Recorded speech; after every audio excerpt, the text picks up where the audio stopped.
Hey y'all, it's your girl KB coming at you with another Real Housewives of Potomac review. We are almost at the end, y'all. This is part 2 of the reunion. And this reunion is really making it so evident on why Candace quit, because they truly they feel like they got to hold Candace and Wendy to the fire for everything, and they have to over explain themselves multiple times, and they have to be held accountable for every little thing. Whereas Robin and Giselle, they handle them with kid gloves. They kind of gently ask them a question, and no matter what that answer is, they just let that answer be and don't do no follow up or nothing. To whereas Candace would have gotten 5 follow-up questions, and it's, you know better than that. It annoys me so much because they let Giselle say whatever she want to out of that heavily layered and ringed neck of hers, and Andy just shrugs it off, and we'll get there. We'll get there. So the episode starts with Mia. She is talking about how Wendy brought up how Gordon had told the guys in the group chat that Ink thinks that Jeremiah, the oldest son, is hers. She says that can't be the truth because she did IUI to get pregnant with Jeremiah. And she knows her body. So she knows that is Gordon's baby. And I'm like, okay, girl, if you say so. If you say so, boo. But I'm like, what if that IUI didn't take, and then you sleeping with Ink around the same time, and there really is Ink, baby? But none of my business. Like Karen said, she feels like we should drop this convo. You know, kids are off limits, and Jeremiah is gonna see this one day, and it's not right. It's not right. Andy agrees and moves on. They end up asking Mia some questions about Ink. When did they get together? Is he more financially stable than G? And I'm just like, do we care? Because I don't care. Bring him on next season, and then it will be more fitting to talk about him like this at the reunion. Because right now, I don't really care. Because if you think about it, we don't know nothing about Ink. Except for he a DJ. Now, granted, I watched Carlos King's interview, so I know a little bit about him, but it still don't make me, it still feels like this is all the time that we spent at the reunion. This conversation could have been something else, and they could have weaved something else onto this part, opposed to just talking about Ink. So Andy asked her, basically, did Ink break up y'all marriage? She said, no, that's not how it happened. We were already on a bad road. Anyway, basically, Gordon was just very controlling, and she didn't want to deal with it. She said, like, the first time she tried to divorce him, he drained her bank account. Giselle was like, well, you should have your own bank account. Just saying, you should have your own bank account. Mia also said that Gordon would wake her up at like 4 o'clock in the morning to have these business conversations, which is just so ridiculous to me. You would have got cussed out. You would have got cussed out. Mia says that, you know, she met Gordon, and, you know, she thought he had all this money, and right after getting married, because they had this big lavish wedding, but they shouldn't have had this wedding, because she realized shortly after that basically Gordon was not rolling in the dough, and that he was functioning as a bankrupt person. Like he was bankrupt. He ain't got no money like that. Somebody was like, well, did you feel duped? She said, no, I just wish that I would have known that he needed help managing his money. Girl, even though, you know, we never know what the truth is because Mia be lying, you yourself said that this man would come to the club that you worked at when you was dancing, and he would pay $10K a pop to talk to you, to see you. You wasn't sleeping with him, but he would pay $10K. Now, even if that number is exaggerated, I can believe that he was spending an exorbitant amount of money on her. That right there should tell you that he does not manage his money well. Okay, that alone would have kept me in a space of, oh, you got money now, but you might not always have money. So let me make sure we put some stuff to the side, or I put you on a budget. Yes, budget you on your own money. Because, girl, he clearly needed help managing his finances if he was paying an exorbitant amount of money to see you at the strip club for however long. Buying you cars while you dating somebody else and spending all this money on you, but you ain't know he needed help managing his finances. Okay. You thought he was Bill Gates or something? You thought he just had billions lying around? No, girl. He was probably had a couple meal, few meal, and when you add kids and strip club and all that to the mix, baby, that's gone 10, 15 years. Especially once the job is gone, if you ain't doing what you're supposed to do with it. So, of course, girl, of course, he needed help managing his money. Andy brings up that they're in the press because they're being sued for unpaid rent. She says, "Well, yeah, because he was like in the condo that we're seeing you guys in this season, right?" She says, "Yeah, technically he owes that money. I paid my portion of the rent. I left. Gordon decided to stay there, knowing that he couldn't afford it. He stayed too long, and he needs to pay his portion of the rent. I paid mine. Okay, cool." They talk about their living situation. She has a condo in DC. I think she said it's like 1,200 square feet or something. And I'm like, how you and three kids living in 1,200 square feet? Child, I'm in 1,700 square feet with one child, and I be about to rip my hair out. I have to rip my hair out. It's toys everywhere. It's just stuff everywhere. But anyway, she says she's the happiest she's ever been. It's the smallest place she's lived in, but she's the happiest she ever been. He asks about Gordon. Gordon lives in North Carolina. That's where he has a place. I'm guessing that maybe he owned a property out there, and that's why his default was to go to North Carolina. But she says he plans on getting a spot across the street from where her condo is, and she is going to help him financially with that condo. I said, yeah, because I'm sure them kids gonna be over there. I'm sure you're gonna be putting them kids over there so you can be up under Ink and be traveling with Ink wherever he at, because he's syndicated in 21 cities or whatever. So yeah, she gonna be helping him financially. They asked her about the inheritance situation, because remember she claimed that when she got with Gordon, she had more money because she got an inheritance, which, Mia be lying, so it'd be so much back and forth, back and forth, back and forth. So apparently she had 3 grandparents to pass away right in that beginning moments of her and Gordon's relationship.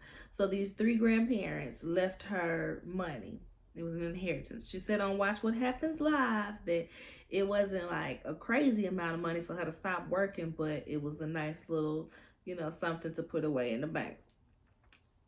I was gonna say that maybe one of her sugar daddies from the club died and left her an inheritance. That's what my mind had went to when she said inheritance, but there was that. So then they get on to, when the news of the divorce hit, who reached out to you? She says everybody but Wendy and Candace. Figures. And she seems so hurt by it. Oh, holy smokes, these girls really aren't my friends. Like, why wouldn't they reach out to me? She was very upset that Wendy didn't reach out to check on her. Wendy is like, well, where we left off at the end of last season, you assaulted me. So no, we not close like that for me to reach out to you to see how you doing. Giselle in the background, like, I thought they got over that. Weren't they bumping vaginas? And partying? I ain't gonna lie, that made me giggle because true, but what I do for drunken fun don't dissolve you of what you did to me because you was mad that I called you out. People have drunken mistakes all the time. People sleep with somebody they didn't mean to when they was drunk. People do all types of things they didn't mean to when they was drunk. That don't mean that my sober mind has forgotten what you did to me prior to. So she could still be mad at her. I don't care if they was rubbing and bumping badges. down to the Miami, down to the being drunk, when everybody lifting up their skirts, showing them stuff. I don't care.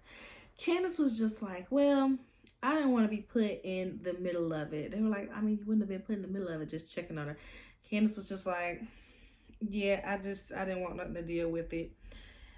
And Mia's like, even Karen called and reached out to me, and I have been coming for her all year. So basically, she expected Wendy and Candace to do the same.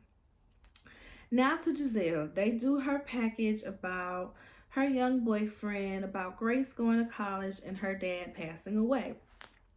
Soon as this package is over, Giselle was like, well, first I want to say this to Wendy, because remember Wendy at the GNA fashion show, when Mia told them about Giselle's dad, Wendy was just like, well, I don't have nothing to say to her, because when my mom was ill, when my mom was in the hospital, she was talking smack about my mom, so I ain't got nothing to say. And I figured, I saw this coming, because like I said, Wendy had so much venom. Not that it was ill placed. Wendy had so much venom for Giselle in that moment, where I was just kind of like, oh, gosh. Like, I don't blame her for it. I just wish that it didn't happen like it was. So Giselle was like, well, that's not true. That's not true. You're lying. I didn't even know your mom was sick. I didn't even know your mom was sick. She was like, well, that don't matter. You still called her evil. And that never happened. That never happened. And I'm like, are you saying it never happened, that you talked about it while she was sick because you didn't know that she was in the hospital? Or are you claiming that you never said anything about her at all? I hate the way they chop these type of scenes up, because sometimes the true message and intent does not come through. But notice how even when there is footage of the green-eyed bandits doing people wrong, it's hardly ever shown like how it is with Candace and Wendy. Because if that was Candace and Wendy, they would have went straight to that clip where Giselle was in the store with the green-eyed bandits, and she was like, I was talking to Jamal, and Jamal was telling me to stay away from them. That's evil spirits, and they doing all this stuff. They doing it together for evil. They doing this for evil. You called that lady evil. You had stuff to say about Wendy's mama, even though none of this was concerning you.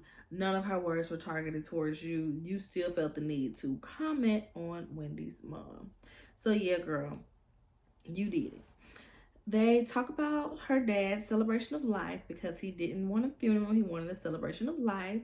She said Robin was there with her, and she mentions how her dad was the only one who supported her being on the show.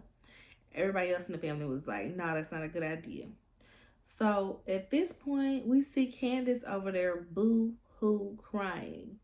And Andy's like, oh, Candace, what's going on? Why are you crying? Mia said, oh, that girl cried when the wind blows. I mean, yeah, she do. But this is an actual reason to feel for somebody. Like, somebody talking about their parent that passed away. Like, that's some deep stuff. So they trying to make it like Candace is trying to make something about her, but she's not. She just feels for Giselle, because she knows that Giselle really loved her dad.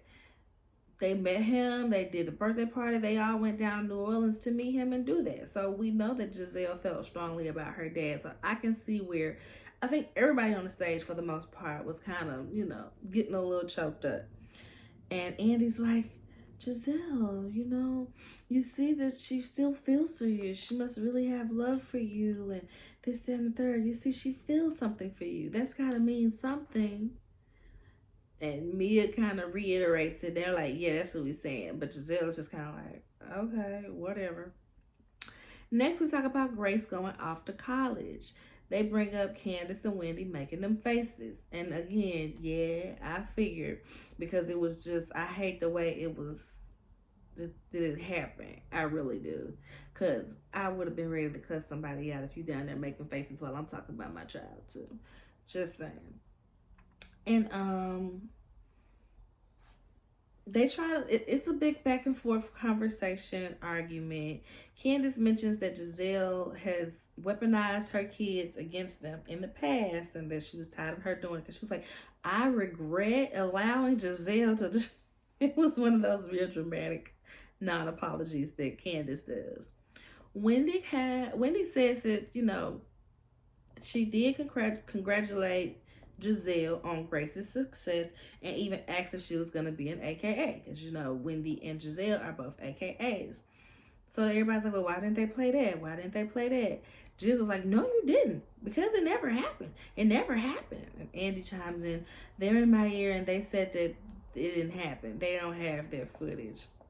Candace is like, girl, I remember you saying it. I remember that happening. Like, don't even worry about it. They said, speaking of the youth, how are you and Chase? Not that y'all referring to this man as the youth. She said, well, we're not exclusive, but he knows not to do no bull and not to post nothing and embarrass me. Something along those lines. Somebody said it and she backed it up. Okay, but he did post a picture with some white woman. How did that make you feel? Yeah, but he told me before that he was doing that. Girl, get this fake A relationship out of our faces. Like, I'm so tired of the let's fake a relationship for a storyline. Has Giselle ever had a man behind her in all 8 seasons of this show? I truly can't recall Giselle ever having a man sitting up there behind her. And it's just so annoying that she tries to. We'll get there. So Nneka asks her, so if you're not exclusive and he's seeing other people, are you seeing other people? Mia said, yep. Everybody like, dang, Mia, you gonna answer to her? She like, Mia, in my head, Mia like, nah, girl, we telling all our business. You get with the program, okay? We trying to stay on this show for next season, right? You need to spill a little tea. You over there dry. You got the people dry mouth. You boring. We need something. I still got on my work badge, Lord. Y'all can't see where I work, can it? And so next we talk about Candace and the lump in her breast. She thought she was going to have to get a biopsy, but by the time she went for the second opinion or whatever, the lump went away. Ain't got good. You did a 9-city tour. How big were your arenas? The biggest one was about 1,200 people. Go Candace. He asked her why she responded the way she did when Drew Sidora was brought up. I was a little confused on her answer, but it basically sounded like she was saying that usually when she does business with a friend, you do business with that friend and you don't have to go through all these other people or something. But all in all, she don't like how Drew was moving. She thinks Drew was moving funny. She ain't really trying to fool with it. But what about the Michael lawsuit? Yep, it was dropped. Ashley over there. I said, not the screw face, Ashley. You mad that lawsuit was dropped? And listener question right on time. Ashley, were you hoping to get some of the money from that lawsuit too? Yes. Do you see how screwed up her face is when the conversation come up? Ashley, that was Ashley house money. That was Ashley take the kids to Disney money, okay? Ashley had already spent that money on her kids, because them ain't Michael kids too. He don't claim them kids. Them her kids. She had already had their money spent, okay? And, Candace, she does the thing that I hate she does. And it's go to bat for these women or think the best of some of these women when they would not return those same feelings. She basically said she don't think Ashley had anything to do with the lawsuit. She don't think that she knew anything. And I'm like, they gotta be Sapphic sisters.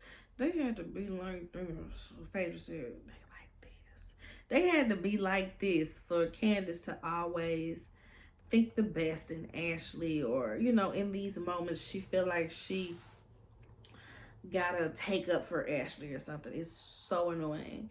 Andy was like, well, since the lawsuit is done with, can you guys move on? Ashley said, well, the lawsuit, both of them the lawsuit was never in the way of anything. We interacted with each other as individuals, not with that in mind, but only the future can tell. Okay. They again bring up Candace being a little hellion on Twitter. These conversations always annoy me because all of them do this. all of them get on their respective social media platforms and say terrible things about the other or like comments that's terrible things about the other. But Candace is the only one that gets held to the fire about it. Okay. They talk about how Candace and Robin used to be friends, and even Candace and Giselle used to be friends. And I'm like, did they? Did they really though? Giselle was like, yeah, we were. No one supported you more than I did when your whole situation went down season 5. Basically saying that when she got into it with Monique, when Candace got into it with Monique, Giselle is saying she had her back all the way. Team Candace. And Candace said, well, Robin was probably there for me a bit more than you. And Candace also says, which is quite evidence from watching the show, yeah, you had my back because you were manipulating the situation to get Monique out. Yeah, we all saw it. That's what everybody thinks. They all rallied behind Candace when they wouldn't have otherwise, just to get Monique out, because they could not take Monique, baby.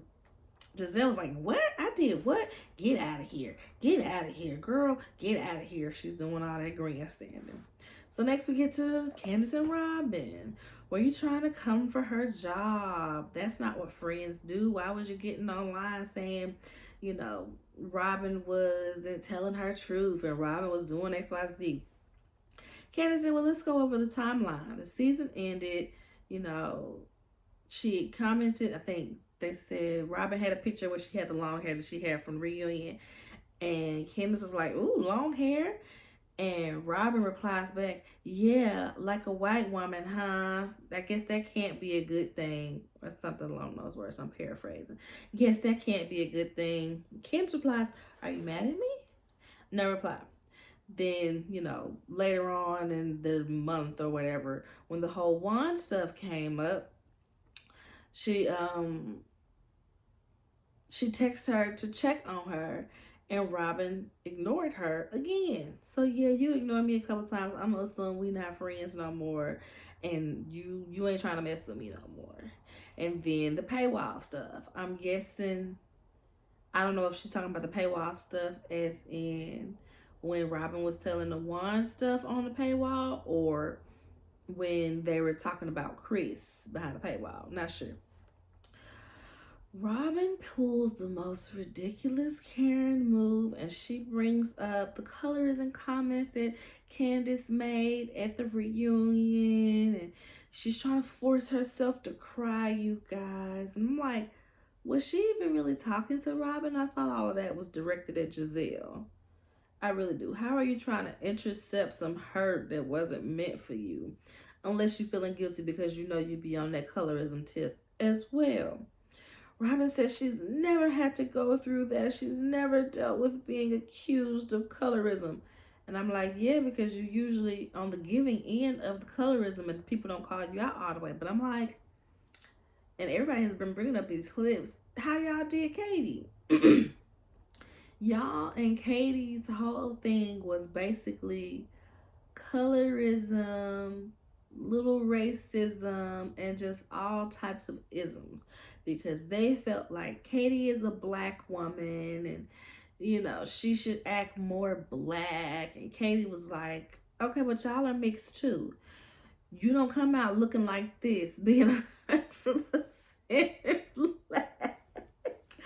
Katie cracked me up with that, because later on, I can't remember, it was slipped into one of those seasons real mildly. They didn't make it a big topic, but Robin had found out that she was like over 50% Caucasian. And I'm like, yeah, girl, we could have told you that, girl. We could have told you that. Your mama looked very much mixed, okay? That surprised nobody. So like I said, she is trying to force those tears out. And she said she was also really hurt by being accused of covering up Juan's discretions. Like, I never been accused of plotting and this, that, and the third, and da-da-da. Candace says, well, listen, I didn't think it was that deep. In my household, we talked about colorism all the time. I assumed that most black people had these conversations. Didn't know you would be so sensitive to being called out. Giselle pipes up and said, well, I have no problem talking about colorism when it applies because I went to an HBCU and I pledged a black sorority. I have no problem having a colorism conversation.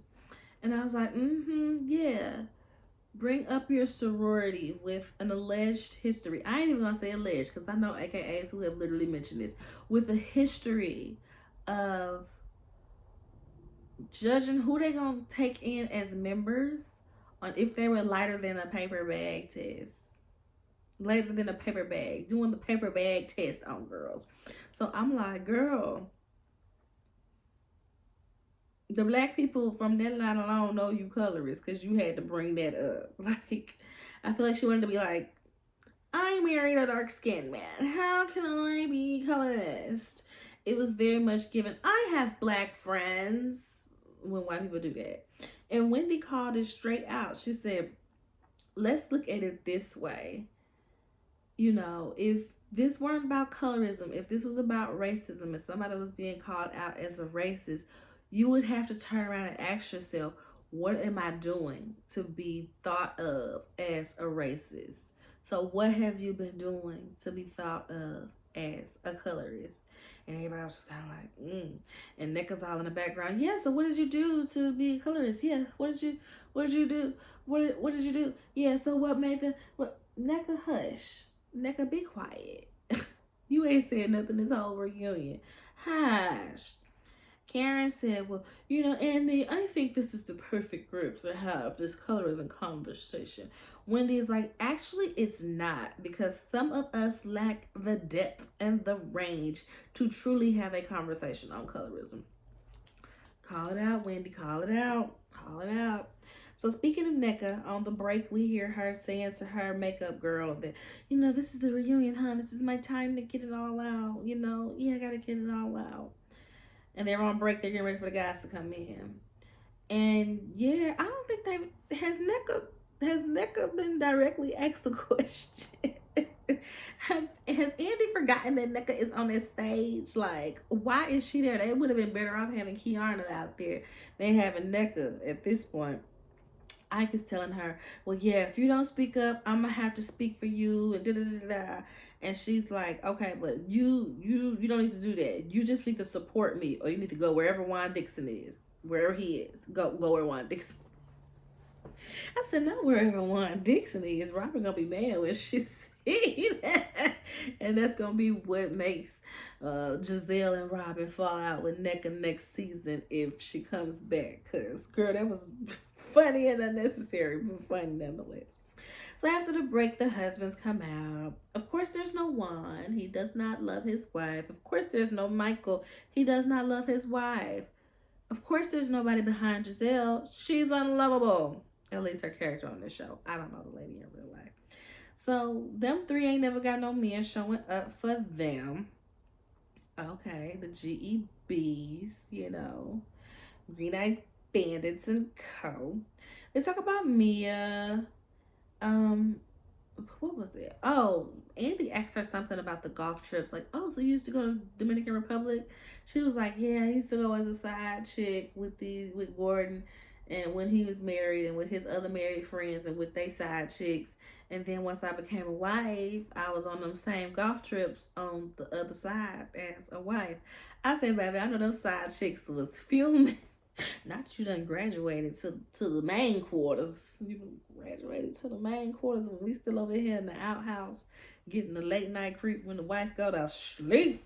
And I was in my head like, so was there a side chick that replaced you? Did Gordon still bring a side chick along once he married you? And he wasn't asking the right questions. He never does when it comes to the light-skinned ladies. He talked to Eddie. Eddie said the weed sales is booming. They asked Chris about the alleged mistress and the rumors that she started. Some lady claimed that she had gotten pregnant and, went to the baby chop shop about it. Chris is shutting it down. He's like, I never met this lady in my life. And Robin is, Well, you said you never met her, but there were screenshots. So where did the screenshots come from? Are they Photoshop? What about that? So you said you never met her. Chris was like, let me say it one more time. I have never met this woman. And I'm like, Robin, you truly got some nerve because it seemed like you asking Chris more questions than you asked your own husband about his indiscretions. Like, go get yourself together and stop worrying about other people's relationship. You know what it's giving? It's giving on Love Is Blind. On Love Is Blind this past season when dang, I can't remember names. Amber, when AD was trying to get on Sarah Ann about how she was being a home wrecker. Meanwhile, your relationship is terrible. Worry about your own man and why he ain't coming home.